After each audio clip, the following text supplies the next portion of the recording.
പിതാവിൻ്റെയും പുത്രൻ്റെയും പരിശുദ്ധാത്മാവിൻ്റെയും നാമത്തിൽ ആമേൻ. ദൈവനാമം മഹത്വപ്പെടുമാറാകട്ടെ.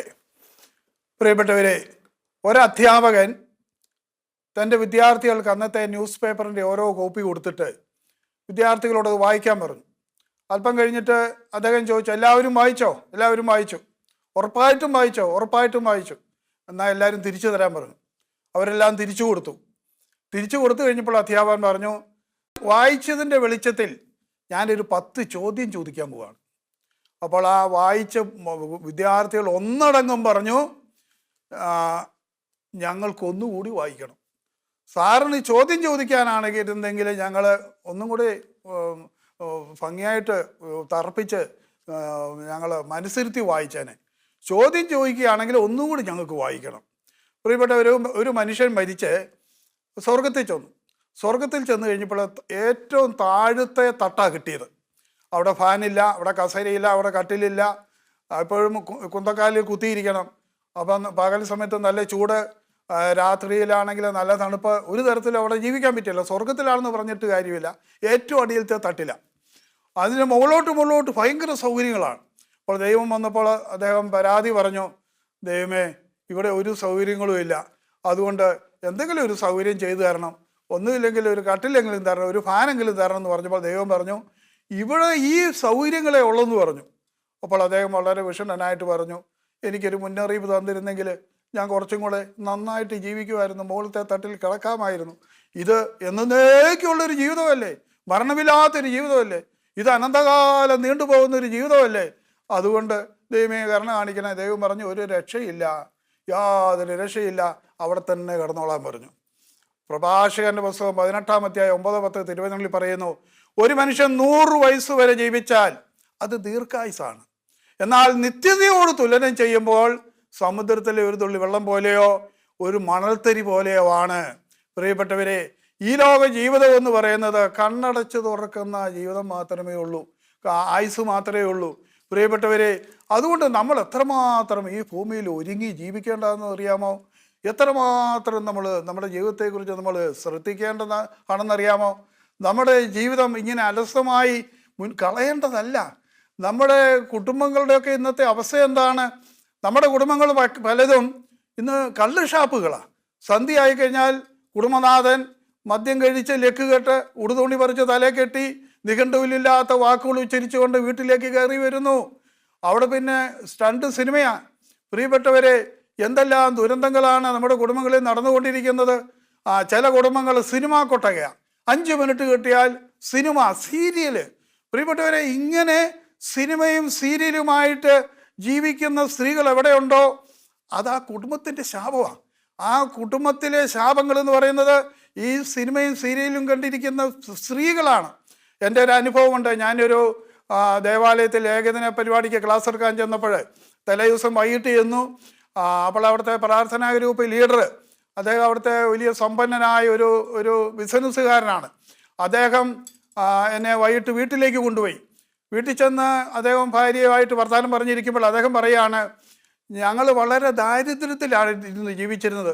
വിവാഹമൊക്കെ കഴിയുന്ന സമയത്ത് ഞങ്ങൾക്ക് ഭയങ്കര ദാരിദ്ര്യമായിരുന്നു, ജീവിക്കാൻ വളരെ പ്രയാസമായിരുന്നു. അപ്പോൾ ഞങ്ങളിങ്ങനെ ചിന്തിക്കും, ഈ ദാരിദ്ര്യത്തിൽ ഒരു കുഞ്ഞ് പിറന്നാൽ ആ കുഞ്ഞിനെ എങ്ങനെ നല്ല സ്കൂളിലോട്ട് പഠിപ്പിക്കാൻ പറ്റും, എങ്ങനെ പോഷകാംശമുള്ള ആഹാരം കൊടുക്കാൻ പറ്റും, ആ കുഞ്ഞിന് ആവശ്യത്തിന് ഡ്രസ്സോ പുസ്തകങ്ങളൊക്കെ വാങ്ങി കൊടുക്കാൻ പോലും ഞങ്ങൾക്ക് ശേഷിയില്ല. എന്ത് ചെയ്യും? ഇവർ 2 പേരും കൂടി ഒരു വൈദികനെ പോയി കണ്ടു. വൈദികൻ്റെ അടുത്ത് തങ്ങളുടെ വിഷമങ്ങളെല്ലാം പറഞ്ഞു. വൈദികൻ പ്രാർത്ഥിച്ചിട്ട് വൈദികൻ പറഞ്ഞു, ഒരു ജൗളിക്കട കാണുന്നെന്ന്. എന്താണെന്നറിയത്തില്ല. ജൗളിക്കട തരുന്നെന്നാണോ അതോ ജൗളിക്കട ജോലി ചെയ്യാനാണോ എന്താണെന്നറിയത്തില്ല. ജൗളിക്കട കാണുന്നു, അത്ര മാത്രമേ പറഞ്ഞുള്ളൂ. അവർ തിരിച്ചു പോകുന്നു. അവർ പ്രാർത്ഥിച്ചുകൊണ്ടിരുന്നു, ദൈവമേ എന്താണ് വെളിപ്പെടുത്തി തരണമേ, ഈ ജൗളിക്കട എന്താണെന്ന് വെളിപ്പെടുത്തി തരണമേ. അങ്ങനെ ഇരിക്കുമ്പോൾ അദ്ദേഹത്തിൻ്റെ ഒരു സുഹൃത്ത് തെരുവ് കച്ചവടത്തിനായിട്ട് ഓണം, ക്രിസ്മസ് അങ്ങനെയുള്ള വിശേഷ ദിവസങ്ങളിൽ തെരുവ് കച്ചവടമുണ്ട്. അപ്പോൾ ഇദ്ദേഹത്തോട് പറഞ്ഞു, എൻ്റെ കൂടെ വന്നാൽ ഇതിൻ്റെ ലാഭത്തിൻ്റെ ഒരു വിഹിതം നിനക്ക് തരാം, നീയും വരാൻ പറഞ്ഞു. അങ്ങനെ 2 ദിവസം ആ സുഹൃത്തിൻ്റെ കൂടെ പോയി തെരുവ് കച്ചവടം നടത്തിയപ്പോൾ ഇദ്ദേഹത്തിന് വലിയ താല്പര്യമായി. പിന്നീട് വന്ന അവധിക്ക് അദ്ദേഹം സ്വന്തമായിട്ട് ഇത് ചെയ്യാൻ തുടങ്ങി. അങ്ങനെ ആദ്യത്തെ ദിവസം അദ്ദേഹം പല കടകളിൽ നിന്ന് കുറേ റെഡിമെയ്ഡ് ഡ്രസ്സുകളൊക്കെ വാങ്ങി അതുമായിട്ട് ടൗണിലേക്ക് പ്രാർത്ഥിച്ചിട്ട് വീട്ടിൽ നിന്ന് ഇറങ്ങിക്കഴിഞ്ഞപ്പോൾ ഭാര്യ ചെയ്തത് എന്താണെന്നറിയാമോ? വീടിൻ്റെ വാതിലും ചെറിയൊരു കുഞ്ഞു വീടാണ്, ഒരു പൊട്ടിപ്പൊളിഞ്ഞ വീടാണ്. അതിൻ്റെ വാതിലും ജനലൊക്കെ അടച്ചു കുറ്റിയിട്ടിട്ട് ഭാര്യയെ മുട്ടുകുത്തി നിന്ന് 3 ജപമാലയേ ഉണ്ടായിരുന്നുള്ളൂ. 3 ജപമാല കൈ നിവർത്തി പിടിച്ച് മുട്ടുകുത്തി 3 ജപമാല വിശ്വാസത്തോടു കൂടി ചൊല്ലി. പ്രിയപ്പെട്ടവരെ, എന്ത് സംഭവിച്ചെന്നറിയാമോ? വൈകിട്ട് ആ മനുഷ്യൻ വളരെ സന്തോഷത്തോടു കൂടി തിരിച്ചു വന്നു. അദ്ദേഹം ഭാര്യയോട് പറയാണ്, ഇന്ന് കൊണ്ടുപോയത് മുഴുവൻ വിറ്റ് തീർന്നു, പിറ്റേ ദിവസം കൊണ്ടുപോയത് അതുപോലെ വിറ്റ് തീർന്നു. ഞാനത് കഴിഞ്ഞ് ചോദിച്ചു, ഇപ്പോൾ അവർ വലിയ സമ്പന്നതയിലാണ് ജീവിക്കുന്നത്. ഞാൻ ഭാര്യയോട് ചോദിച്ചു, ഇപ്പോൾ ചെല്ലുന്നുണ്ടോ? ഭർത്താവ് വീട്ടിൽ നിന്ന് ഇറങ്ങിയാൽ അപ്പോൾ ഞാൻ ചെയ്യുന്നത് മുട്ടുകുത്തി നിന്ന് 4 ജപമാല ചൊല്ലും. ഇന്നും ഞാൻ 4 ജപമാല ചൊല്ലി. ഇന്നത്തെ അവരുടെ അവസ്ഥ എന്താണെന്നറിയാമോ? അദ്ദേഹത്തിൻ്റെ കട എന്നെ കൊണ്ടേ കാണിച്ചു, അദ്ദേഹത്തിൻ്റെ ഗോഡൗൺ എന്നെ കാണിച്ചു. ഗോഡൗണിൽ തന്നെ ഒരു 10-30 ലക്ഷം രൂപയുടെ സാധനങ്ങൾ അട്ടിയിട്ട് വെച്ചിരിക്കുക. ചുരുങ്ങിയത് 10-30 ലക്ഷം രൂപയുടെ.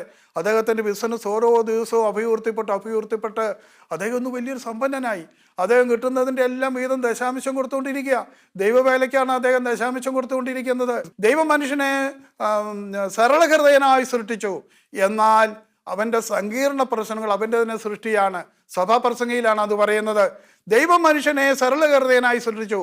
7:29 സഭാപ്രസംഗം 7:29 പറയാണ്, ദൈവം മനുഷ്യനെ സരളഹൃദയനായി സൃഷ്ടിച്ചു, എന്നാൽ അവൻ്റെ സങ്കീർണ പ്രശ്നങ്ങൾ അവൻ്റെ തന്നെ സൃഷ്ടിയാണ്.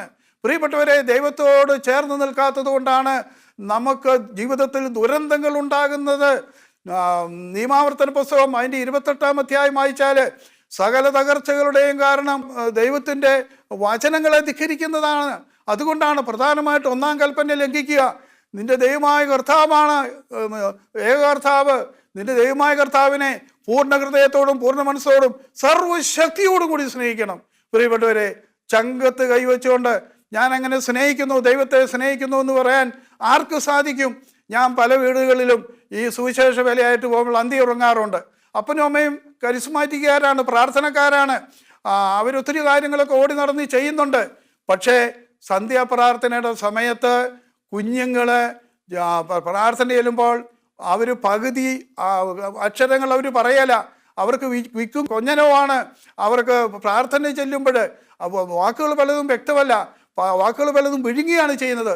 എന്നാൽ ഈ കുഞ്ഞുങ്ങളെ അവർ പഠിപ്പിക്കുമ്പോഴോ, ഒരു ഇംഗ്ലീഷ് പാഠം പഠിപ്പിക്കുകയാണെങ്കിൽ കുഞ്ഞുങ്ങൾ ഒരു ഇംഗ്ലീഷ് പദം തെറ്റായിട്ട് ഉദ്ധരിച്ചാൽ മക്കളെ അങ്ങനെയല്ല ഇങ്ങനെയാണ് എന്ന് പറഞ്ഞുകൊണ്ട് ആ മക്കളെ തിരുത്തുന്ന കാരണവന്മാർ പ്രാർത്ഥന ചൊല്ലാനിരിക്കുമ്പോൾ കുഞ്ഞുങ്ങളെ തിരുത്തുന്നില്ല. കാരണം ദൈവത്തിന് 1-ാം സ്ഥാനം കൊടുക്കുന്നില്ല. ദൈവത്തിന് 1-ാം സ്ഥാനം കൊടുക്കുന്നില്ല. എലിസബത്ത് എന്ന് പറയുന്ന ഒരു വിശുദ്ധയുണ്ട്. ആ വിശുദ്ധ ഒരു കന്യാസ്ത്രീയായിരുന്നു. മഠത്തിലെ കണക്കുകൾ ശരിയാക്കാൻ വേണ്ടി മദർ ഈ സിസ്റ്ററിനെ ഏൽപ്പിച്ചു. ഈ കണക്കുകളൊക്കെ ശരിയാക്കി കഴിഞ്ഞ്, കണക്കുകളൊക്കെ ശരിയാക്കണമെങ്കിൽ എത്രമാത്രം അതിനകത്ത് ശ്രദ്ധ കേന്ദ്രീകരിക്കണം. ഒരക്കം തെറ്റിച്ചെഴുതി കഴിഞ്ഞ് കഴിഞ്ഞാൽ എത്രയോ വലിയ തെറ്റുകളാണ് സംഭവിക്കുന്നത്. അതുകൊണ്ട് വളരെയേറെ ശ്രദ്ധിച്ച് വേണം ചെയ്യാൻ. അങ്ങനെ വളരെയേറെ ശ്രദ്ധിച്ച് ആ കണക്കുകളൊക്കെ ശരിയാക്കി മദറിനെ കൊടുത്തു. അതിനുശേഷം നേരെ ആ സിസ്റ്റർ ചാപ്പലിലേക്ക് ഓടിയിട്ട് നിലവിളിച്ചു പ്രാർത്ഥിക്കുക, കരഞ്ഞു പ്രാർത്ഥിക്കുക. അപ്പോൾ മദർ ഈ കരച്ചിൽ കേട്ട് ഓടി വന്നു. മദർ ചോദിച്ചു, എന്തിനാ സിസ്റ്റർ കരയുന്നത്? അപ്പോൾ ഈ സിസ്റ്റർ പറയാണ്, ആ കണക്ക് നോക്കിക്കൊണ്ടിരിക്കുമ്പോൾ ഞാൻ ദൈവത്തെ മറന്നുപോയി. ഏതാനും നിമിഷം ദൈവത്തെ മറന്നുപോയി. അതിൻ്റെ ദുഃഖത്തിൽ ഞാൻ കരയാണ്. പ്രിയപ്പെട്ടവരെ, ഏത് സ്ത്രീകൾക്കുണ്ട്, ഏത് പുരുഷനുണ്ട് ഇങ്ങനെ ഒരു ദുഃഖം? പ്രിയപ്പെട്ടവരെ, ദൈവത്തെ അല്പസമയം ഞാൻ മറന്നുപോയി. സിനിമയും സീരിയലും കണ്ട് വീട് മുടിപ്പിക്കുന്ന, ഇന്ന് കുടുംബങ്ങൾക്ക് ശാപമായിരിക്കുന്ന അമ്മച്ചിമാരിത് കേൾക്കണം, കുഞ്ഞുങ്ങളിത് കേൾക്കണം. ഞാനൊരു എൻ്റെ ഒരു സുഹൃത്തിൻ്റെ വീട്ടിൽ ചെന്നപ്പോൾ അദ്ദേഹം പറഞ്ഞു, ഇന്ന സമയത്ത് വാ, ഞാൻ അവിടെ ഉണ്ടാവുമെന്ന് പറഞ്ഞു. അങ്ങനെ ആ സമയത്ത് ഞാൻ ചെന്നപ്പോൾ അദ്ദേഹം ടൗണിലെ ട്രാഫിക് ജാമിൽ കുടുങ്ങിക്കിടക്കുക, എത്തിയില്ല. ഞാൻ ചെന്നപ്പം കണ്ട കാഴ്ച എന്താണെന്നറിയാമോ? 80 വയസ്സുള്ള അമ്മച്ചി TV കാണുക. അപ്പോൾ പിഞ്ചു കുഞ്ഞുങ്ങൾ ചുറ്റും ഇരിക്കുക. ഞാൻ കാണുമ്പോൾ ഒരു മരം ചുറ്റി പ്രേമമാണ്, കുഞ്ഞുങ്ങളെ കാണിക്കാൻ പറ്റാത്ത ഒരു മരം ചുറ്റി പ്രേമമാണ് അവിടെ സീരിയൽ കാണിക്കുന്നത്. അപ്പോൾ ഇദ്ദേഹത്തിൻ്റെ ഭാര്യ വന്നപ്പോൾ ഞാൻ പറഞ്ഞു, കുഞ്ഞുങ്ങളെ കാണിക്കാൻ കൊള്ളുന്ന ഭാഗമാണ് ഇത്. അവർ ദേഷ്യപ്പെട്ട് വന്നിട്ട് TV ഓഫ് ചെയ്തു. എന്നിട്ട് എന്നോട് പറഞ്ഞു, ഈ അമ്മച്ചി ഇത്രയും പ്രായമായി, എന്നിട്ട് സിനിമയും സീരിയലും മാത്രമേ കാണുള്ളൂ. ശാലോം കാണിയല്ല, ഗുഡ്നസ് കാണിയല്ല, ഇത് മാത്രമേ ഈ അമ്മച്ചി കാണുള്ളൂ. ഞാനിതുപോലെ ഒരു അത്യാസന്ന നിലയിൽ കിടക്കുന്ന ഒരു രോഗിയെ കാണാൻ വേണ്ടി പോയി. അദ്ദേഹത്തിന് ലിവർ സിറോസിസ് ആണ്. ശരീരം മുഴുവനും കറുത്ത്, ശരീരം മുഴുവൻ നീര് വെച്ച് മരണത്തെ നോക്കി കിടക്കുന്ന മനുഷ്യനാ. പക്ഷെ ഞാൻ ചെന്നപ്പോൾ കണ്ട കാഴ്ച എന്താണെന്ന് അറിയാമോ? അദ്ദേഹം ക്രിക്കറ്റ് കണ്ടുകൊണ്ട് കിടക്കുക. എന്നിട്ട് എന്നോട് ചെന്നത് ക്രിക്കറ്റിൻ്റെ കാര്യം പറയാം. ഞാൻ പറഞ്ഞു, സുഹൃത്തെ, എനിക്ക് ഈ ക്രിക്കറ്റിനെ കുറിച്ചൊന്നും അറിയത്തില്ല. പലരും എന്നെ പഠിപ്പിക്കാൻ നോക്കിയിട്ടുണ്ട്. ഞാൻ പഠിക്കാത്തത് എന്താണെന്ന് വെച്ച് കഴിഞ്ഞാൽ, ഇത് പഠിച്ചവരൊക്കെ ഇതുമായിട്ടിരിക്കുക. ഭക്ഷണം പോലും കഴിക്കാതെ, സ്കൂളിലും പോകാതെ, കുട്ടികൾ സ്കൂളിലും കോളേജിലൊക്കെ പോകാതെ ഇത് കണ്ടുകൊണ്ടിരിക്കുക. അതുകൊണ്ടാണ് ഞാനിത് പഠിക്കാത്തത്, എനിക്കിത് അറിയത്തില്ലെന്ന് പറഞ്ഞു. അദ്ദേഹം ക്രിക്കറ്റ് കണ്ടാണ് മരിച്ചത്. പിന്നെ വേറൊരു സുഹൃത്തിൻ്റെ വീട്ടിൽ ഞാൻ ചെന്നപ്പോൾ അദ്ദേഹത്തിൻ്റെ ഭാര്യയ്ക്ക് ക്യാൻസർ രോഗമാണ്. ഞാൻ അവിടെ ചെന്ന് സുഹൃത്തിനോട് ചോദിച്ചു, ഭാര്യ എവിടെ, എന്ത് ആശുപത്രിയിൽ പോയോ? അപ്പോൾ അദ്ദേഹം പറയാണ്, സിനിമയ്ക്ക് പോയിരിക്കുകയാണെന്ന്. പ്രിയപ്പെട്ടവരെ, ബാല്യം മുതൽ അഭ്യസിക്കേണ്ട കാര്യങ്ങൾ, മാതാപിതാക്കൾ അഭ്യസിപ്പിക്കേണ്ട കാര്യങ്ങൾ അഭ്യസിപ്പിക്കാത്തത് കൊണ്ട്, പരിശീലിക്കാത്തത് കൊണ്ട് വാർദ്ധക്യത്തിലും ഇതില്ല. പ്രിയപ്പെട്ടവരെ, ഇങ്ങനെയുള്ളവർ മരിച്ച് എങ്ങോട്ടാണ് പോകുന്നത്? ഈ സിനിമയും സീരിയലും ഒക്കെ കണ്ട്, ഈ ക്രിക്കറ്റും കണ്ട് മരിക്കുന്നവരുടെ ആത്മാവൊക്കെ എങ്ങോട്ടാണ് പോകുന്നത്? ഇവരെ നോക്കിയാണ് കർത്താവ് പറഞ്ഞത്, ഈ ജനം അധരം കൊണ്ട് എന്നെ സ്തുതിക്കുന്നു, ഇവരുടെ ഹൃദയം എന്നിൽ നിന്ന് അകലെയാണ്. ഹല്ലേലൂയ. പ്രിയപ്പെട്ടവരെ, രാജാക്കന്മാരുടെ പുസ്തകത്തിൽ ഒരു സംഭവം പറയുന്നുണ്ട്. ജസബേൽ രാജ്യയെ ഭയപ്പെട്ട് ഏലിയാ ഓടിയിട്ടൊരു മലയുടെ മുകളിൽ, ഹോറേബ് മലയുടെ മുകളിൽ ഒരു ഗുഹയിൽ ഒളിച്ചിരിക്കുക. ദൈവം പ്രത്യക്ഷപ്പെട്ടിട്ട് ചോദിച്ചു, ഏലിയാ, നീ അവിടെ എന്ത് ചെയ്യുന്നു? അപ്പോൾ 10-ാമത്തെ തിരുവചനം പറയുകയാണ്, ഞാൻ സൈന്യങ്ങളുടെ ദൈവമായ കർത്താവിനെ പ്രതിയുള്ള തീഷ്ണതയാൽ ജ്വലിക്കുകയാണ്. വീണ്ടും 14-ാമത്തെ തിരുവചനത്തിൽ വീണ്ടും ഈ ചോദ്യം ദൈവം ആവർത്തിച്ച് ചോദിച്ചപ്പോൾ എലീശ പ്രവാചകൻ പറയുകയാണ്, ദൈവത്തെ സർവശക്തരായ ദൈവത്തെക്കുറിച്ചുള്ള അതീവ തീഷ്ണതയാൽ ഞാൻ ജ്വലിക്കുകയാണ്.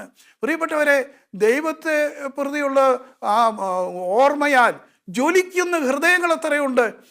ഞങ്ങൾ കോഴിക്കോട് മാനഞ്ചിറ കൂടെയൊക്കെ പോകുമ്പോൾ മനോഹരമായ കാറുകൾ ഒഴുകി പോകുന്നത് കാണാം. കണ്ട് നമ്മൾ നോക്കി നിന്നു പോകും. എത്രയോ മനോഹരമായ കാറുകളാണ് ആ തരത്തിലൂടെ ഒഴുകി പോകുന്നത്. പ്രിയപ്പെട്ടവരെ, ഈ കാറുകൾ ഒഴുകുന്നത് എന്തുകൊണ്ടാണ്? ഉള്ളിലൊരു തീയുണ്ട്. ആ തീ കൊണ്ടാണ് ഇത് ഓടുന്നത്. യിരെമ്യാ ദിവസം 20-ാം അധ്യായം 70 തിരുവചനങ്ങളിൽ പറയുന്നു, അങ്ങയുടെ വചനം എനിക്ക് ഇടപെടാത്ത നിന്ദനത്തിനും അപമാനത്തിനും പീഡനത്തിനും ഇരയായി. ഇനിമേലും നിന്റെ വചനം പറയില്ല ഞാൻ ദൃഢപ്രതിജ്ഞ ചെയ്തു. പക്ഷേ ഹൃദയത്തിൽ കത്തുന്ന അഗ്നി എൻ്റെ അസ്ഥികൾക്കുള്ളിൽ ഇരുന്ന് ഞെരുങ്ങുകയാണ്. എനിക്ക് പറയാതിരിക്കാൻ പറ്റത്തില്ല. പ്രിയപ്പെട്ടവരെ, ഒന്ന് ചിന്തിച്ചു നോക്കണം. നമ്മളെ സ്നേഹിക്കുന്ന ദൈവം, നമുക്ക് വേണ്ടി മരിച്ച ദൈവം, പാടുവീട് സഹിച്ച ദൈവം, പ്രിയപ്പെട്ടവരെ, ഈ ദൈവം നമ്മളെ എത്രമാത്രം സ്നേഹിക്കുന്നുവെന്ന് നമ്മൾ അനുഭവിക്കുന്നുണ്ടോ? ഈ സ്നേഹം നമ്മൾ മറ്റുള്ളവരോട് നമ്മൾ പങ്കുവയ്ക്കുന്നുണ്ടോ? നമ്മുടെ പട്ടണത്തിൽ ഒരു കടയിൽ ഒരു റിഡക്ഷൻ സെയിലുണ്ടെങ്കിൽ നമ്മളത് എല്ലാവരോടും പറയും. പക്ഷേ നമ്മുടെ കർത്താവ് നമ്മളോട് ചെയ്ത ഈ സ്നേഹപ്രവൃത്തി അത് എത്ര പേർക്ക് നമ്മൾ പറയുന്നുണ്ട്?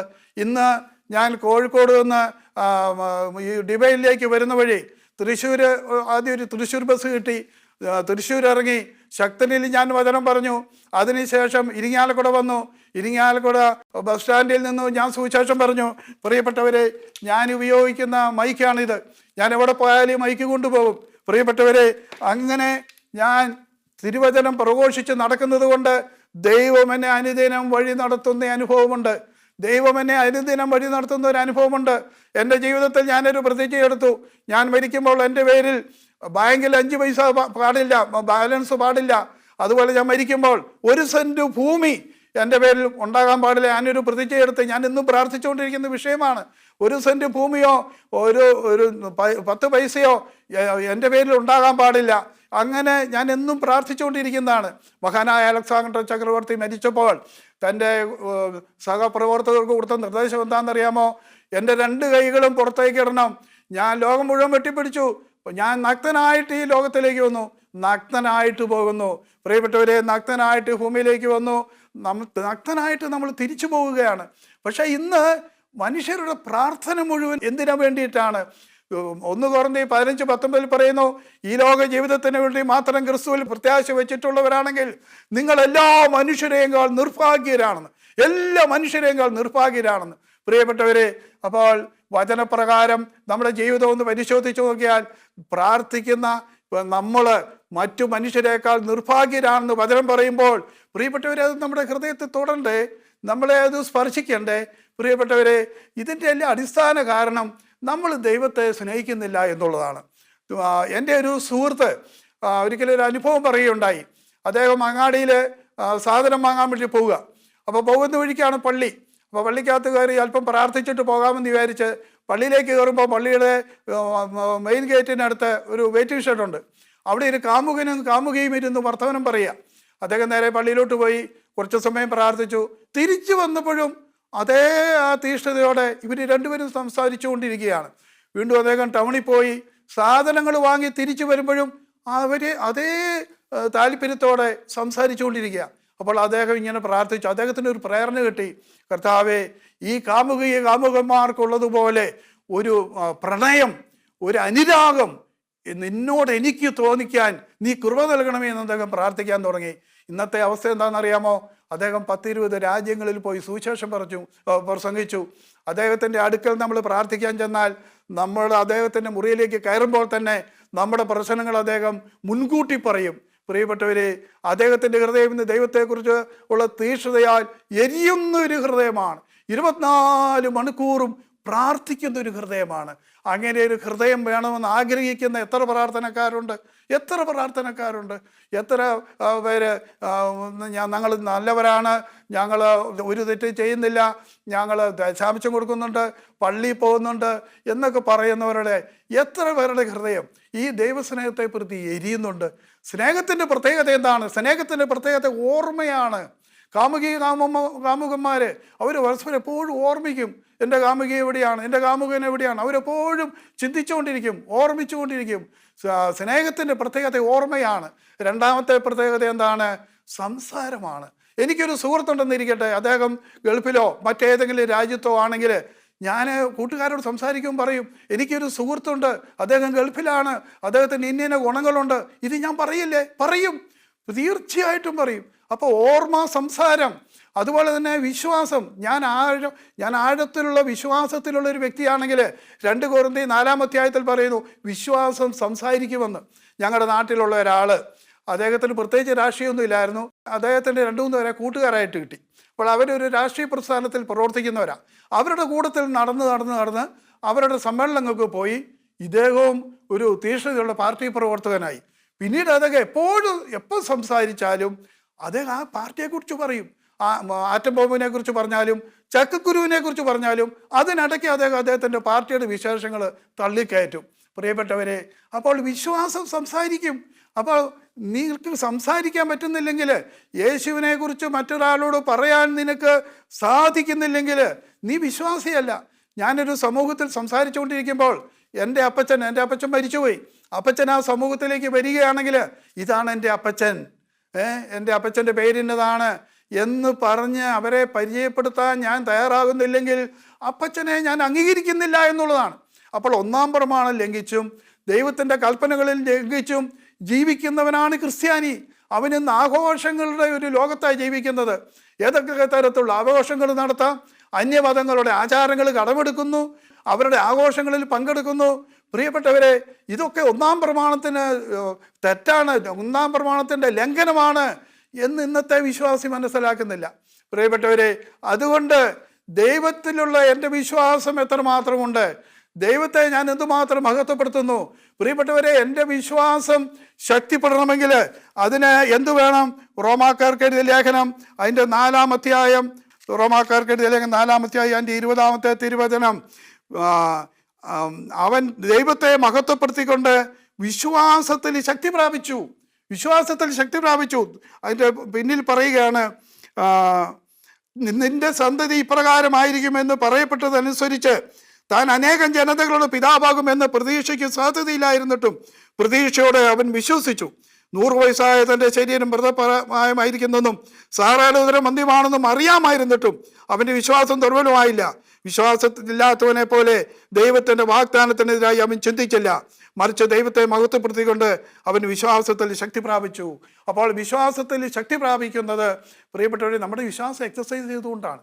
ഞാൻ ഈ അടുത്ത കാലത്ത് സമ്പന്നന്മാരുടെ ഒരു സെല്ലിൽ വചനം പറയാൻ വേണ്ടി പോയി. 10-30 പേരുണ്ട്. അവരിൽ ആ നാട്ടിലെ സമ്പന്നന്മാരാണ്, പാവപ്പെട്ടവരൊന്നും അതിനകത്തില്ല. അപ്പോൾ ഞാൻ ചെയ്യുന്ന ശുശ്രൂഷ തെരുവുകളിൽ പോയി സുവിശേഷം പറയുന്നത് അത് ഞാൻ അവർക്ക് വിശദീകരിച്ചു. അതിൻ്റെ അനുഭവങ്ങൾ, ദൈവം വഴി നടത്തുന്ന അനുഭവങ്ങൾ, രോഗശാന്തി, ഇങ്ങനെ വചനം പറയുന്നവർക്ക് ഉണ്ടാകുന്ന രോഗശാന്തി, അവരുടെ ഹൃദയത്തിൻ്റെ അടിത്തട്ടിലുള്ള ആനന്ദം. അൽഫോൻസാമ പറഞ്ഞില്ലേ, സിസ്റ്റേഴ്സ് അൽഫോൻസാമയുടെ അടുക്കൽ അമ്മ പ്രാർത്ഥിക്കുമ്പോൾ ഒത്തിരി അത്ഭുതങ്ങൾ നടക്കുന്നു.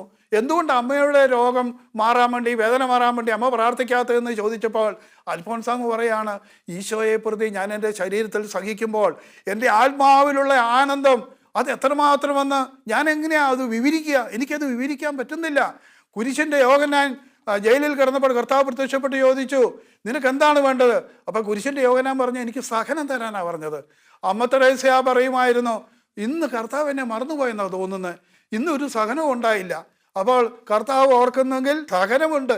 പ്രിയപ്പെട്ടവരെ, ഒരിക്കൽ അമ്മ തെരേസ്യയ്ക്ക് ഈശോ പ്രത്യക്ഷപ്പെട്ടപ്പോൾ അമ്മ തെരേസ്യ പറഞ്ഞു, കർത്താവേ, നിൻ്റെ കൂടെ വന്നപ്പോൾ മുതൽ എനിക്ക് സഹനങ്ങളാണെന്ന് പറഞ്ഞു. അപ്പോൾ കർത്താവ് പറഞ്ഞു, മോളെ, എനിക്കിത് മാത്രമേ തരാനുള്ളൂ. അപ്പോൾ അമ്മ തെരേസ്യ പറഞ്ഞു മറുപടി എന്താണെന്നറിയാമോ? ചുമ്മാതല്ല നിൻ്റെ പിന്നാലെ ആരും വരാത്തതെന്ന്. പ്രിയപ്പെട്ടവരെ, നമ്മുടെ മനസ്സിൽ നമ്മൾ അനുഭവിക്കുന്നൊരു സുഖമുണ്ട്, ശരീരത്തിൽ അനുഭവിക്കുന്നൊരു സുഖമുണ്ട്. ഇതിനൊക്കെ അപ്പുറത്താണ് പ്രിയപ്പെട്ടവർ ആത്മാവിലുള്ള ആനന്ദം എന്ന് പറയുന്നത്. ഈ ആത്മാവിലുള്ള ആനന്ദം അനുഭവിക്കുന്ന തലത്തിലേക്ക് നമ്മൾ വന്നെങ്കിൽ മാത്രമേ യഥാർത്ഥ വിശ്വാസിയാവുള്ളൂ. ഒരു കഥയില്ലാ കഥ കേട്ടിട്ടുണ്ട്. ഒരു കൊക്ക് പറന്ന് സ്വർഗത്തിലെത്തി. ആ സ്വർഗത്തിൽ കണ്ട കാഴ്ചകൾ വിവരിക്കാൻ പറ്റാത്ത കാഴ്ചകളാണ്. അതുപോലെ മനോഹരമായിരുന്നു, ആർക്കും വിവരിക്കാൻ പറ്റില്ല, അത്രയ്ക്ക് മനോഹരമായ കാഴ്ചയായിരുന്നു. അപ്പോൾ ഈ രഹസ്യങ്ങൾ തൻ്റെ കൂട്ടുകാരോട് പറയാൻ വേണ്ടി ആ കൊക്ക് തിരിച്ചു പറന്നു. ഭൂമിയിലുള്ള കൊക്കുകളെയൊക്കെ വിളിച്ചു കൂട്ടിയിട്ട് പറഞ്ഞു, ഞാൻ സ്വർഗത്തിൽ പോയി, ഞാൻ സ്വർഗം കണ്ടു. പ്രിയപ്പെട്ടവരെ, നമ്മൾ ഈ ലോകത്തിന് വേണ്ടി ജീവിക്കരുത്, നമ്മൾ സ്വർഗം ലക്ഷ്യമാക്കി ജീവിക്കണം. ഇവിടെയുള്ള സുഖങ്ങളൊന്നും സുഖങ്ങളല്ല, ഇവിടെ കാണുന്നതൊന്നും പ്രിയപ്പെട്ടതല്ല. ഇതിനൊക്കെ അപ്പുറത്തൊരു സുഖമുണ്ട്, ഒരു സന്തോഷമുണ്ട്, സമാധാനമുണ്ട്, ആനന്ദമുണ്ട്. അതാണ് നമ്മൾ അനുഭവിക്കേണ്ടത്. അതിനുവേണ്ടി നമ്മൾ എത്തിക്കണം. ഈ പ്രസംഗമൊക്കെ കഴിഞ്ഞപ്പോൾ ഒരു കൊക്ക എഴുന്നേറ്റ് എന്ന് ചോദിച്ചു, ഇവിടെ കിട്ടുന്ന ഞണ്ടും ഇവിടെ കിട്ടുന്ന വിട്ടിലും മണ്ണരയും അവിടെ ഉണ്ടോ എന്ന് ചോദിച്ചു. അതൊന്നും അവിടെ ഇല്ലെന്ന് പറഞ്ഞു. പിന്നെ എന്നാ സ്വർഗം? ഈ കള്ളു കുടിക്കുമ്പോഴുള്ള സുഖം, ഇതിനപ്പുറത്ത് എന്നാ സുഖം ഇരിക്കുന്നത്? സിനിമയും സീരിയലും കാണുമ്പോൾ ഉള്ള സുഖം, അതിനപ്പുറത്ത് എന്തായിരിക്കുന്നത്? അങ്ങനെ ചിന്തിക്കുന്നവരാ മനുഷ്യരെ. പ്രിയപ്പെട്ടവരെ, ഇതിൽ നിന്നെല്ലാം നമ്മൾ മോചനം പ്രാപിച്ച് യേശുവിനെ ഫോക്കസ് ചെയ്തുകൊണ്ടുള്ള കുദാശകളിലും വചനങ്ങളിലും വിശ്വാസം അർപ്പിച്ചുകൊണ്ട് ജീവിക്കുന്ന ഒരു ജീവിതമാണ് ക്രിസ്തീയ ജീവിതം എന്ന് പറയുന്നത്. ഒരു റിട്ടയർഡ് കോളേജ് പ്രൊഫസർ, എൻ്റെ സുഹൃത്താണ്, അദ്ദേഹം എറണാകുളത്താണ് താമസിക്കുന്നത്. ഞാനൊരു ദിവസം അദ്ദേഹത്തെക്കുറിച്ച് അന്വേഷിച്ചപ്പോൾ അദ്ദേഹം ബൈബിൾ കോഴ്സിന് പോകുകയാണെന്ന് കേട്ടു. 75 വയസ്സിന് മിച്ചം പ്രായമുള്ള മനുഷ്യനാണ്. അപ്പോൾ ഞാൻ അദ്ദേഹത്തെ ഫോൺ ചെയ്തു. ഞാൻ പറഞ്ഞു, ഞാൻ എറണാകുളത്ത് ഇന്ന സമയത്ത് വരുന്നുണ്ട്, ഹൈക്കോർട്ട് ജംഗ്ഷനിൽ ഞാൻ ഉണ്ടാവും, ഞാനവിടെ വചനം പറയുന്നുണ്ട്, സാറ് വരണമെന്ന് പറഞ്ഞു. അപ്പോൾ സാർ അവിടെ വന്നു. അദ്ദേഹത്തിന് നടക്കാൻ പോലും ബുദ്ധിമുട്ടാണ്, അദ്ദേഹത്തിന് കാറൊന്നും ഓടിക്കത്തില്ല. അദ്ദേഹം ഒരു വടിയും കുത്തി തലയിൽ ഒരു തൊപ്പിയും വെച്ചാണ് നടക്കുന്നത്. അദ്ദേഹം അവിടെ വന്നു. ഞാൻ പറഞ്ഞു, സാറ് ഇച്ചിരി പ്രസംഗിക്കണമെന്ന് പറഞ്ഞു. നല്ല മനോഹരമായിട്ട് അദ്ദേഹം വചനം പറഞ്ഞു. അപ്പോൾ അത് കഴിഞ്ഞപ്പോൾ ഞാൻ പറഞ്ഞു, സാറിന് വയസ്സ് 75 സാറിനി വചനം പഠിക്കാൻ പോകണ്ട, സാറിനി കിട്ടിയത് കൊടുക്കാൻ നോക്ക്, അതാ വേണ്ടതെന്ന് പറഞ്ഞു. അപ്പോൾ ആ സാറിനോട് പറഞ്ഞ മറുപടി എന്താണെന്നറിയാമോ?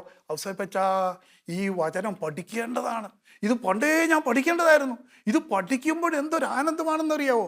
ഇത് പഠിക്കുന്തോറുമായി സത്യമാണെന്ന് നമുക്ക് മനസ്സിലാകുന്നു. ഒരു കോളേജ് പ്രൊഫസറാണെന്ന് മനസ്സിലാക്കണം.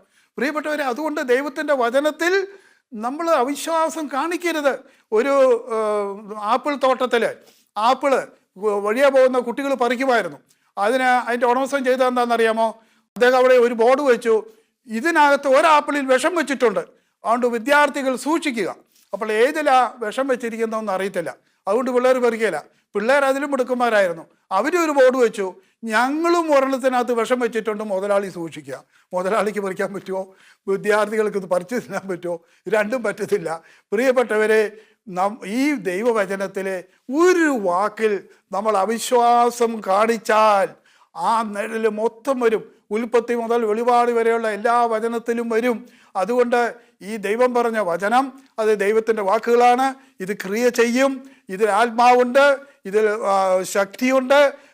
അതുകൊണ്ട് ഈ വചനത്തിൽ വിശ്വസിച്ചുകൊണ്ട്, വചനത്തിൽ അടിത്തറയിട്ടുകൊണ്ട് വചനം നമ്മളെ നയിക്കും, നമ്മുടെ പാതകളിൽ പ്രകാശമായിട്ട് നമ്മളെ നയിക്കും. നമുക്ക് അത് ജീവൻ പ്രദാനം ചെയ്യും, നമ്മളെ പുതിയ സൃഷ്ടികളാക്കും. പ്രിയപ്പെട്ടവരെ, ആ ഒരു അനുഭവത്തിൽ വന്നാൽ നമ്മൾ ഒരു യഥാർത്ഥ ദൈവപുരുഷനായി തീരൂ. എനിക്കറിയാം ഒരു കുടുംബം, അവിടുത്തെ അമ്മായിമ്മ എല്ലാ ദിവസവും പള്ളി പോവും. പള്ളി പോകരുതെന്ന് പറഞ്ഞു കഴിഞ്ഞാൽ ആ സ്ത്രീക്ക് ഏറ്റവും ദുഃഖകരമായൊരു കാര്യമാണ്. പള്ളിയിൽ പോയി കഴിഞ്ഞ് വന്നാൽ ചെയ്യുന്ന പണി എന്താണെന്നറിയാമോ? കെട്ടി വന്ന പെണ്ണുങ്ങളെ ഇട്ട് കുരങ്ങ് കളിപ്പിക്കുക, അവരെ പീഡിപ്പിക്കുക. ഇതാണ് പരിപാടി. പ്രിയപ്പെട്ടവരെ, ദൈവസ്നേഹം അനുഭവിക്കാതെ പള്ളി ഭക്തിയും അച്ഛൻ ഭക്തിയായിട്ട് നടന്നുകൊണ്ട് പ്രിയപ്പെട്ടവരെ എന്തെങ്കിലും നേടാമെന്ന് വിചാരിക്കുമോ? അവരെ നോക്കിയാണ് കർത്താവ് പറഞ്ഞത്, വെള്ളയടിച്ച കുഴിമാടങ്ങളെ. ഈ സിനിമയും സീരിയലും കാണുന്നവര്, അതുപോലെ മരുമക്കളെ ദ്രോഹിക്കുന്നവര്, മദ്യം കഴിച്ച് നടക്കുന്നവര്, ഇവരെ നോക്കിയാണ് കർത്താവ് പറഞ്ഞത്, വെള്ളയടിച്ച കുഴിമാടങ്ങളെ. അതുകൊണ്ട് നമുക്കൊരു പുതുജീവിതത്തിനായിട്ട് നമ്മളെ തന്നെ സമർപ്പിക്കാം. പ്രിയ കർത്താവെ, വചനം കേട്ട മക്കളെ അനുഗ്രഹിക്കണമേ, അവരെ വിശുദ്ധീകരിക്കണമേ, എല്ലാവിധ നന്മകളും കൊണ്ട് അനുഗ്രഹിക്കണമേ. ദൈവമേ നന്ദി, യേശുവേ നന്ദി. നിത്യം പിതാവും പുത്രനും പരിശുദ്ധാത്മാവുമായ സർവേശ്വര. ആമേൻ.